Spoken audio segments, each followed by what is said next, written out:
Nuevamente, a ti no te lo he podido decir, te pido que te ajustes al tiempo, por favor. Sí, no te preocupes, no se Venga, preocupe. gracias. Bueno, buenos días o buenas tardes, por la hora que es ya.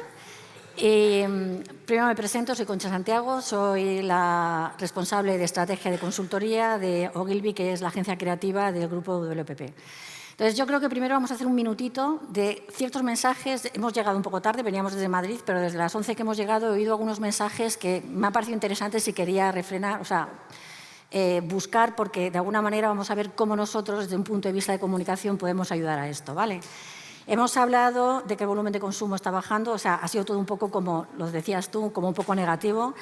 Hay que olvidar ese posicionamiento que tenéis hasta ahora como de marca de relación calidad-precio, porque es verdad que lo que está haciendo es que está haciendo que la marca pierda la aspiracionalidad, y eso lo que va a hacer es que terminemos siendo una marca muy desgastada y una marca no líder, por lo tanto tenemos que tener cuidado con eso. Habéis hablado de que hay que subir el precio medio. El subir el precio medio, ¿cómo se hace sin que realmente no sufra el producto? ¿Qué papel tiene ahí la marca? ¿Cómo es de elástico el precio? Esto es también muy interesante.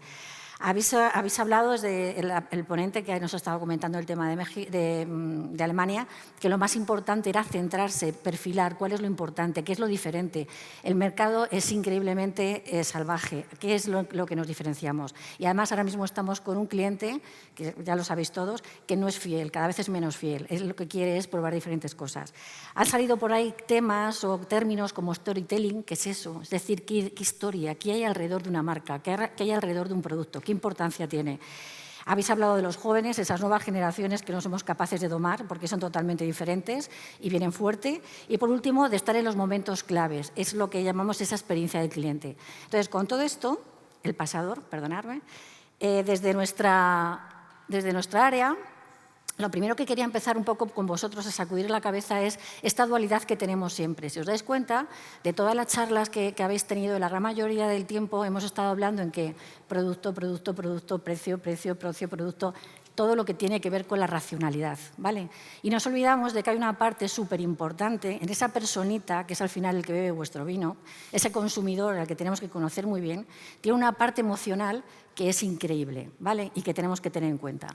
Entonces, además tenemos un contexto que no voy a entrar, aparte de esto, ¿no?, de esa doble dualidad que nos hace muchas veces pensar en la promoción pura y dura en el corto plazo porque tenemos que llegar a objetivos y nos olvidamos de que las personas tienen otro componente mental. Estamos en un contexto que realmente es bastante terrible, ya lo sabéis, ¿no? No solamente por el tema de la inflación, como nos han contado, y por todos los aranceles y toda la historia que tenemos ahora con esta nueva situación política, sino porque la competencia cada vez es más feroz. Aquí no os tenemos que contar nada porque lo sabéis vosotros mejor que nosotros. ¿Esto qué hace? Que cuando tengamos que pensar en nuestro negocio, porque no penséis que solamente voy a hablar de marca, ¿vale? La marca está totalmente relacionada con el negocio. Cuando estábamos pensando en el negocio, en nuestra marca, y pensamos, oye, qué reto, qué estrategia tengo que seguir, esto que os he comentado antes, lo que me lleva siempre a tener el punto de vista en lo racional, racional, racional, y en estas crisis económicas, pues de una forma natural me lleva a que no solamente pienso en el corto plazo, en lo que es muy táctico, porque tengo que cumplir una serie de objetivos y me olvido de mirar un poquito más allá, ¿vale? Este es mi objetivo hoy, por eso de alguna manera quería de alguna manera comentaros lo que os voy a contar. El objetivo es que tengáis muy claro que hay todo un mundo de percepciones, de sentimientos, de experiencias que al final las tiene el consumidor, que es a quien tenéis que vender ese vino, ese producto, ¿vale? Esa emocionalidad, que es la que me va a llevar a la rentabilidad, me va a llevar al valor de la marca, lo que llamamos brand equity, ¿no? Y ese valor de la marca no deja de ser un valor, como vais a ver luego, que está en vuestra cuenta de resultados y que tiene un valor importante. Entonces, este mundo de la marca, de la creatividad, que nos puede parecer como, no está dentro de mi negocio porque yo lo que tengo que hacer es conseguir objetivos, tiene mucho más peso y más importancia de la que realmente creemos. Cuando hablamos de emocionalidad y creatividad, ¿de qué estamos haciendo? ¿De qué estamos hablando? Pues fundamentalmente de crear una marca con una identidad potente. Una marca que cuando tenga que subir el precio, una marca que cuando llegue la competencia tenga tal valor que el cliente decida quedarse con ella, ¿vale? Y sea de alguna manera un parapeto para que no dejar que el resto de los competidores actúen. Crear una comunicación diferente y relevante, lo estamos viendo, estabais diciendo todo el rato, es que tenemos que hacer un cambio, es que tenemos que cambiar la forma de pensar, tenemos que cambiar el discurso, tenemos que cambiar la forma de comunicar, porque además el resto de la gente lo está haciendo. Y cuando hablamos de rentabilidad, para nosotros rentabilidad es el valor económico de la marca. Yo creo que todo esto sois conscientes, ¿no? Las marcas tienen un valor económico que está en vuestra cuenta de resultados. Fijaros en las marcas, estas son las españolas, fijaros el valor que tienen. Nos hemos encontrado cantidad de veces en nuestra experiencia con marcas que estaban facturando cantidad de dinero, o sea, millones de euros, marcas importantes, pero que no tenían un discurso, no tenían una personalidad, no tenían un valor. Y cuando tienen que hacer algún tipo de cambio económico o cuando llega el inversor de turno, el fondo de inversión de turno a comprarla, no tienen valor. Entonces, el valor de una marca es fundamental, ¿vale? Nosotros en Ogilvy siempre tenemos, este es David Ogilvy, era como nuestro fundador por los años 50, creo que era como el precursor de la serie Mad Men, ¿no? Y somos un poco secta, seguimos todos sus principios. Y una de las cosas que decía todo el rato era esta: hay que vender o vender. O sea, la publicidad no se va solamente a hacer creatividad bonita que no llega a ningún sitio. Si la publicidad y la comunicación que hagamos no tienen unos resultados económicos, apaga y vámonos, ¿vale? Luego os voy a enseñar un caso muy interesante y además un poco similar a lo que es vuestro tema. Y en Ogilvy, además, el año pasado también, es verdad, permitad que me venda un poco, pues fuimos, en creatividad tuvimos un 100 y en efectividad un 100, es decir, que tenemos muy unidos una cosa con otra. Bueno, vamos a hacer alguna rápida reflexión de esto que decimos siempre, bueno, todo el tema de comunicación, la creatividad no influye en los resultados, beneficios económicos de las empresas. Os pongo de una manera rápida, porque sé que hay poco tiempo, alguna serie de datos. Voy a pasarme esta y me vengo directamente aquí. Las campañas que impulsan notoriedad, es decir, creatividad, superan a las demás en todas las métricas de negocio. Esto no lo decimos nosotros, sino lo que dice Les Binet y Peter Thiel, son los dos grandes gurús de marketing, siguen estando vivos, o sea, si queréis verlos podéis conectar con ellos en LinkedIn. Y si os dais cuenta, fijaros, cuando hablan de Fame, son las campañas más creativas y las otras, la diferencia en venta, la diferencia en market share, la diferencia que estamos viendo antes en sensibilidad al precio, cómo puedo subir el precio sin que haya riesgo porque realmente tengo una marca potente o una creatividad potente. Otra, las campañas creativas son 11 veces más eficaces para aumentar la cuota de mercado. Está perfectamente demostrado. Más datos. Las campañas emocionales, o sea, esa emoción que os decía antes que tenemos que tener en cuenta, que parece que no va con nosotros porque estamos totalmente metidos en el business y en el precio y en el producto, las campañas emocionales son más eficaces en casi todos los parámetros empresariales. Y lo mismo, lo volvemos a ver, todo lo que tiene emocionalidad, como de alguna manera se convierte mucho más a beneficio, y todo lo que tenéis aquí, cómo a largo plazo funciona, ¿vale? Y las campañas muy creativas son las más eficaces todavía. O sea, simplemente quería sacaros una serie de datos para de alguna manera desmontar esto que tenemos en la cabeza de, bueno, esto es un rollo, con una promoción que hagamos pura y dura, que esto va para adelante y no tengo por qué hacer absolutamente nada más. Mirar aquí el peso que tiene la creatividad frente al resto de aspectos a la hora de vender un producto. Y aquí lo mismo, ¿no? Y además, esto me parece muy interesante, no sé si lo conocéis o no, pero sabéis, porque está demostrado psicológicamente, que del 100% de las decisiones que toma la gente, es decir, insisto, ese consumidor que os compra el vino, el 95% de las decisiones las toma con ese hemisferio, con el 1, el que es Homer, rápido, instintivo, intuitivo, automático y sin esfuerzo. Y solo un 5% la toma con el lento, el lógico, reflexivo. O sea, que ese instinto, en el que las emociones son el rey, es lo que hace muchas veces que hay una elección frente a un producto u otro. ¿Vale? Esto en nuestro mundo, ¿no?, de publicidad y, bueno, y fuera también es lo que se conoce como behavior science o behavior economics. Sabéis que la gente actúa de una manera o actúa de otra según una serie de sesgos psicológicos, ¿no? Entonces, estudiando estos sesgos psicológicos puedes saber perfectamente cómo tienes que hacer esa comunicación. Un ejemplo muy bueno que vais a ver luego es lo que se hizo, lo que hicimos en su día para Cruzcampo, ¿no? Cruzcampo ha dado un vuelco total y absoluto a toda su marca y lo hicimos a través de Behavior Science. Bueno, dicho esto, para construir esa marca y esa creatividad que sea muy potente y que nos ayude a vender mucho nuestro producto y mucho nuestro vino y que nos parapete frente a la competencia, ¿cómo lo hacemos? Bueno, pues hay también un cambio muy importante que se está dando. Hasta ahora, la marca simplemente, si os dais cuenta, la estrategia de marca formaba parte de la comunicación, el departamento de marketing estaba ahí como un apéndice. Lo que se están haciendo últimamente todas las grandes empresas es todo lo contrario. La marca pasa a estar en el centro del negocio y de alguna manera contribuye al rendimiento empresarial. Y desde el centro de negocio y tener la marca como protagonista fundamental se expande al resto de unidades, ¿vale? Y nosotros sí que creemos que la marca puede transformar negocios Y para ello no hablamos ya de construir una imagen, como se ha hablado hasta ahora, ¿no? Cuando haces comunicación o cuando construyes una marca, no quieres construir una imagen. Hoy en día lo que hay que hacer es, de alguna manera, generar impacto en la gente, en la sociedad y en el mundo en el que te mueves. Y para ello, en Ogilvy lo que tenemos es un concepto o una idea de entender las marcas, que va también un poco con lo que os decía antes, ¿no? Ese cortoplacismo. ¿Qué pasa? Que el día a día, por lo que os decía, hace que nos encontremos siempre aquí. Ese es el corto plazo. El corto plazo es lo que es relevante ahora. Entonces hago la promo de la promo de la promo para vender bajo el precio, bajo, venga, y ya está, que hay un momento que no puedo más. Sin embargo, para que una marca sea muy potente, tiene que trabajar los 3 espacios temporales. Tiene que trabajar el largo plazo, que es lo que veis arriba, que es cuando creas una idea muy potente, una plataforma muy potente, que sigues de una forma constante y coherente. Tiene que trabajar el medio plazo, que son estas cosas que hacemos cada 3 meses o cada 4 meses, campañas o llámalo promociones, lo que quieras, que me van a ayudar a conseguir ese objetivo económico para mis resultados. Y tienes que trabajar el día a día, ¿vale? Porque es verdad que la competencia es salvaje y en algún momento tengo que de alguna manera responder. Entonces, para hacer esa marca potente, tengo que estar trabajando estos 3 horizontes temporales en paralelo y no olvidarme del de arriba. El de arriba es fundamental, porque si no, al final no tendré ningún elemento diferencial frente al resto de la competencia. Hoy diré A, mañana diré B, mañana diré C, y cuando tú tienes una idea potente y la mantienes en el tiempo, de alguna manera creas una personalidad muy especial. Y aquí os ponemos algunos ejemplos, tanto a nivel nacional como internacional, que construcción de marca a esos 3 niveles. A nivel internacional tenemos DAF, que lleva con Real Beauty, yo creo, desde hace 20 años.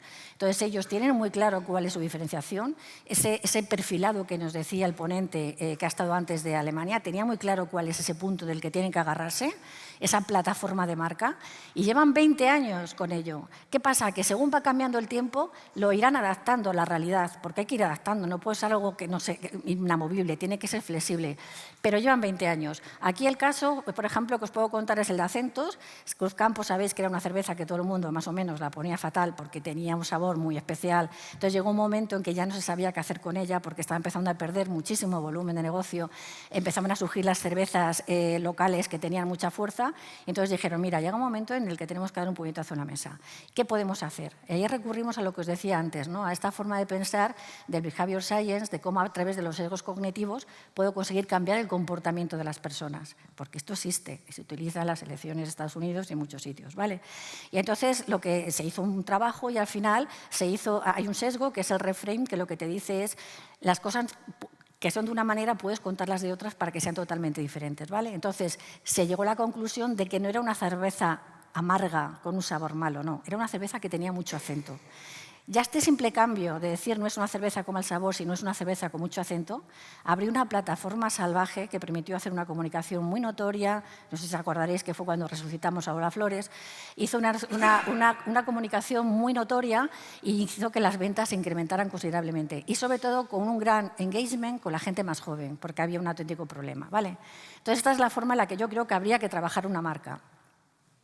Esto además está testado porque en una de nuestras oficinas, en Ogilvy Consult en Nueva York, ha hecho un test para ver qué pasa con las marcas que siguen esta forma de creación, con las empresas, que siguen esta forma de creación de sus marcas y las que no lo hacen. Y lo que se ha llegado a la conclusión es que aquellas que trabajan la marca en esos 3 espacios temporales que os estaba comentando, en el corto, largo y medio plazo, consiguen un 84% de ingresos frente a un 64%, un 81% frente a un 62% y precio de las acciones ha subido. Y sin embargo, solamente hay un 18% de empresas que trabajan así las marcas, porque las demás están enloquecidas con el corto plazo. Vale. Esto también es para reforzar lo anterior, no es que lo digamos solamente nosotros, sino otra vez Les Vignettes y Peter Thiel te lo están diciendo, la diferencia entre tener una política solamente de promociones, como al principio te va a dar más resultados, pero como a la larga, esa construcción de la marca, ese largo tiempo, te va a conseguir resultados mucho más potentes. Y esto, ¿por qué me parecía interesante meter esta diapositiva? Porque esto no es un mundo aparte del business. O sea, el business, de lo que lleváis hablando toda la mañana, de los objetivos, de la rentabilidad, todo lo que estáis diciendo, al final es todo un proceso. Está totalmente conectado con el marketing. El marketing está conectado con el brand y el brand al final lo que está conectado es con esos momentos claves en los que decíais que hay que estar. Es decir, que es todo un proceso que tiene toda su lógica. Y ahora he querido sacar un ejemplo que me parecía un poco similar a vuestra situación, y es Turismo de Andalucía, ¿vale? Turismo de Andalucía, ahora veis el problema que tenía, no deja de ser muchas comunidades diferentes, con una idiosincrasia totalmente diferente, y tenían un problema muy gordo con respecto al turismo, porque había venido la pandemia, había tenido una bajada terrible y de alguna manera querían ver qué hacían con ello. Entonces, bueno, os voy a contar un poco el caso. Aparte de lo que os he contado, para Andalucía el turismo es un punto de crecimiento económico fundamental, ¿no? Y el turismo en Andalucía siempre está asociado ¿a qué? A sol, a playa, a los estereotipos de toda la vida. Entonces llegó un momento en el que de alguna manera había tanta competencia que había que buscar un punto muy diferente para actuar. Y además se quería empezar a cambiar también un poco el turismo de Andalucía, que no solamente fuera un turismo a granel, por decirlo de alguna manera, sino que empezara a venir gente de calidad también, que se dejara más dinero y estuviera más tiempo. Y se pensó que lo más interesante era el mercado americano, el Nueva York y tal, porque tienen dinero, y los japoneses, ¿no? Entonces se hizo una campaña que prácticamente aquí no se vio mucho, pero que tuvo una gran difusión en aquellos dos países. Y además era un momento, ya os digo, de dar un puñetazo en la mesa porque había que recuperar el turismo porque, joder, es la fuente de economía más importante para todos los andaluces. Parecía que los objetivos al principio estaban claros, pues voy a traer más turistas, no quiero a cualquier precio porque quiero, lo que os decía, turistas de calidad y que se queden más tiempo y que además inviertan más dinero cuando estén conmigo. Entonces, al final, esto nos obligaba a impulsar el turismo dentro de la comunidad, a captar turistas, como os he dicho, sobre todo japoneses y de Estados Unidos, no olvidarnos del turista nacional tampoco, porque había que tenerlo en cuenta, y además, ya por último, como gota, querían desestacionalizarlo, es decir, no quiero que solamente me venga la gente en verano, porque el resto del año no tengo turistas y yo necesito que esta gente, los bares, los hoteles, vivan todo el año, ¿vale? Bueno, pues la estrategia que fue, vamos a renovar totalmente la percepción de la marca que hay actualmente. Vamos a dar, igual que hizo Cruzcampo, como os he dicho antes, un puñetazo en la mesa en un momento en el que no daba más de sí el tema, pues ellos hicieron lo mismo, ¿no? Y para ello se hizo todo esto, pero que os voy a poner el vídeo para que veáis. Pero bueno, primero se planteó una campaña de turismo que huyera de lo convencional, de las normas, de lo que todo el mundo iba a esperar, el sol, la playa, el personaje famoso Antonio Banderas con el caballo por la playa, y olvidar todo eso. Luego, utilizar la cultura, porque Andalucía, que es un poco también lo que estabais hablando aquí, como pasa con La Rioja, tiene un legado muy potente de historia. No hay por qué olvidar esas cosas. O sea, modernizar una comunicación no quiere decir olvidarse de lo que es simplemente utilizar otros códigos a la hora de comunicar, ¿vale? No enseñar a Andalucía, no enseñar lo que os digo, la playa, tal. Hay que hacer sentir Andalucía para que la gente, esos sentimientos, la emocionalidad, lo que os contaba, les llegue al alma, ¿vale? Homenaje a la tradición y las raíces, lo que os he dicho, pero con códigos más actuales. Romper un poco la baraja, romper un poco lo que se está esperando de nosotros, ser espectaculares, ser sorprendentes, ¿no? Porque hay tanto ruido, ya sabéis que el nivel de atención del consumidor es mínimo, porque tiene tal bombardeo que o haces algo muy especial o pasas desapercibido. Entonces, ya que te estás gastando dinero en comunicar para que todo el mundo sepa, que es una de las cosas también que ha salido que necesitáis, hacerlo de una forma especial para que realmente todo el mundo sea consciente, ¿vale? Luego, escoger unos buenos embajadores. Hoy en día no puedes ir por la vida, ya lo sabéis, todo el mundo, nos guste o no nos guste, por nuestra generación, el mundo de los influencers y de los embajadores es una realidad y funciona. Y también se cogió, en este caso, una figura internacional que había tenido una relación muy especial con Andalucía y que nos parecía que podía tener pues, un significado. Y, por supuesto, ese tono un poco más provocador. Y dicho esto, la campaña que hicimos fue la campaña Andalucía Crash. No sé si la habéis visto. Ya os digo que en España tuvo no mucha repercusión porque el origen era Japón y Estados Unidos. Y os la voy a poner para que la veáis, ¿vale? This is not an ad. It's a warning. I know a place that will break you into 1,000 pieces, that will enter through those cracks, and will stay and live in you. Run. Run. No, better stay in Manhattan. Get an apartment in Berlin. Stay away from them. Stay away from Lorca, Paco, and Picasso. Don't ask about Lola. Don't listen to the poets who have been here. Ay, Caballo Grande.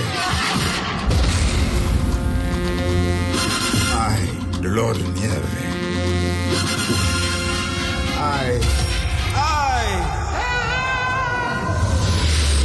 But in spite of everything, it occurs to you to visit Andalusia. Don't say I didn't warn you. Be careful of the Andalusian crush. Eran todas referencias culturales que iban más allá de lo que os he dicho antes, ¿no? Ahora hay otros 2 vídeos. ¿Me da tiempo a poner otros 2? Buah, me da tiempo.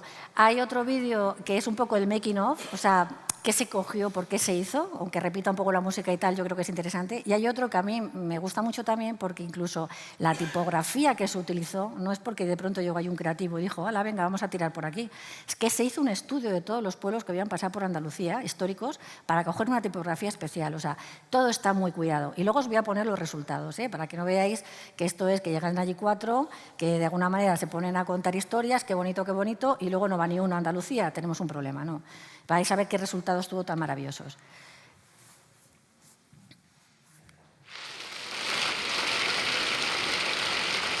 Este cuenta un poco el making of. Of my deep association with the poet Federico García Lorca. I know a place that will break you into 1,000 pieces.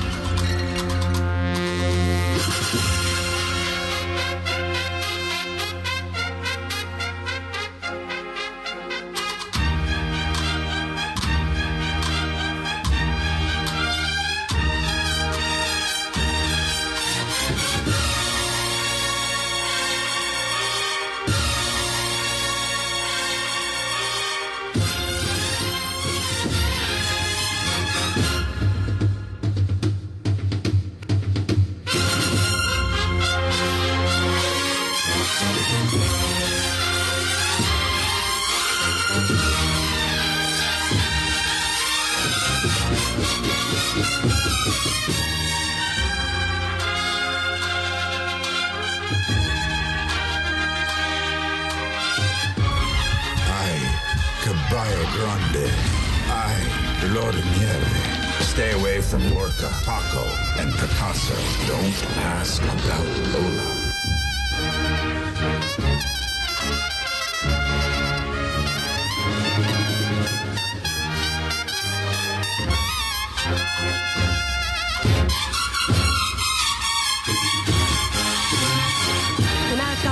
Que busca ir más allá, que busca romper estereotipos.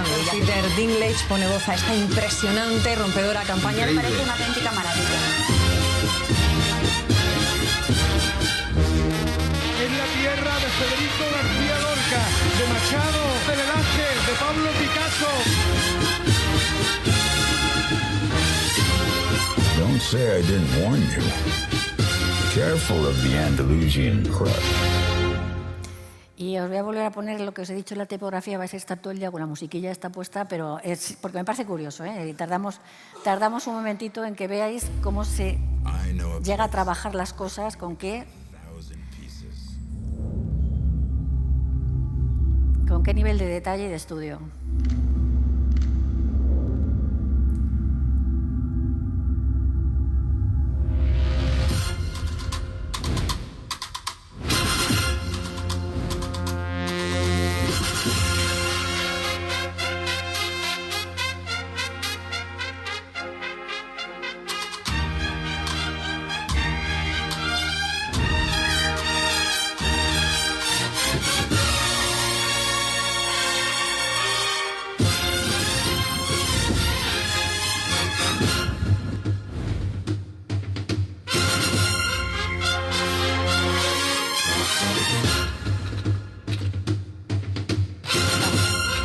Para que lo veáis, ¿no? Pues esto, lo que yo quiero que os quede claro, es lo que hace que al final... Uy, ¿cómo se ve para atrás? Así. Cuando yo estoy en un lineal y tengo que coger una botella de vino o tengo que coger otra, y resulta que una es más cara que la otra, no me importa pagar por la más cara, porque la marca tiene un valor importante y un valor que yo quiero, ¿vale? Y no estoy esa calidad-precio, no, es otro mundo. Entonces, esto es lo importante, que a veces nos parece como que es otra historia, que no tiene nada que ver, que bueno, que es que hay que exportar y que ta. No, es que tienes que tener una marca súper potente. Eso es fundamental. ¿Qué estamos viendo? Estamos viendo que hoy en día, con todo el mundo del performance, de la personalización y tal, cada vez la experiencia de marca de los clientes es más similar, porque claro, la IA, la tecnología, todo lo iguala, todo el mundo lo hace bien ya. Entonces, ¿por qué me voy a diferenciar uno frente a otro? Si la experiencia es la misma. O sea, si voy a sacar, por ejemplo, os pongo un ejemplo, un billete, lo saco igual de bien en un Iberia que lo saco igual de bien que en otra línea aérea, porque la experiencia es la misma. ¿Por qué me voy a ir con una y no me voy a ir con otra? Y esto que está haciendo, que grandes marcas, nosotros lo estamos viendo ahora, como Movistar, como BBVA, que estamos trabajando con ellos, que han estado en un mundo total y absoluto de tecnología, de performance, de chiquito, de táctico, empiezan a decir, oye, yo necesito ir para atrás, necesito crear una marca potente, que es lo único que me diferencia de la competencia. Yo es lo único que quiero que os quedéis hoy aquí, ¿vale? Por supuesto que luego todo esto iba unido a una estrategia 360, ¿vale? Se hicieron carteles, se hizo de todo, se cogieron... También es verdad que esta gente tenía dinero, no os voy a mentir, entonces se hizo un despliegue salvaje de todo, ¿eh? Pero fijaros los resultados. Ha recorrido todo el mundo con más de 856 millones de impresiones, un 18,5% de turistas, ¿vale? Un 5,3% más de gasto de turistas durante el año. El gasto medio, que era otro de los objetivos, subió un 6,6% frente al año anterior. La estancia media subió un 5,2%. Es decir, y luego algunos mercados que eran súper importantes, como el de Estados Unidos, los resultados fueron apabullantes, ¿vale? Es decir, que esto no es creatividad porque creatividad, que en las agencias también tenemos muchos creativos que les encantan ya los premios y coger premios y hacerse fotos. No, esto es creatividad con resultados. Si no, el segundo año no te vuelven a llamar, lógicamente, ¿vale? Aquí igual, ¿no? Un poco, no sé, más gráficos con más resultados, fue todo bastante bien. Además, se consiguió también que los visitantes tanto nacionales como de la comunidad autónoma incrementaran, o sea que no, de alguna manera se cumplieron absolutamente todos los objetivos, no se dejó nada fuera. ¿Y qué pasa? Que al año siguiente ellos interiorizaron muy bien esto de hoy no puedo hacer una creatividad y mañana puedo hacer otra y pasado otra, porque la gente al final no sé lo que le estoy haciendo, ¿no? Y cómo tengo que trabajar esa plataforma, esa idea a lo largo del tiempo. Y este año hemos vuelto a hacer otro spot con ellos, en el que se ha intentado que Hans Zimmer, que sabéis quién es, que es uno de los grandes músicos, compositores de música del cine, nos hiciera una banda sonora, ¿no? Y esto es lo que ha salido para el spot de este año. Anda, no se da. Espera. ¿No? A ver si puedes tú desde ahí. Y si no, bueno, luego cuando veáis la presentación, ¿no? ¿No? Bueno, nada. Luego, como los documentos se van a mandar, cuando veáis la presentación veréis que tiene una creatividad muy continuista, ¿vale? Porque funciona muy bien, porque lleva un año la plataforma solo en vida y hay que dar la continuidad. Y por mi parte nada más, solamente eso, que está muy bien este mundo de negocio racional, pero pensar siempre cómo funciona la cabeza del consumidor, que es el más importante, y que tiene una cabeza que la emocionalidad es súper fundamental, y que para llegar a esa emocionalidad y estar con él y que te elija tu producto, tienes que tener campañas de comunicación y de creatividad como Dios manda, ¿vale? Y nada más, muchas gracias. Gracias, Concha. Pues, Gabriela, por favor.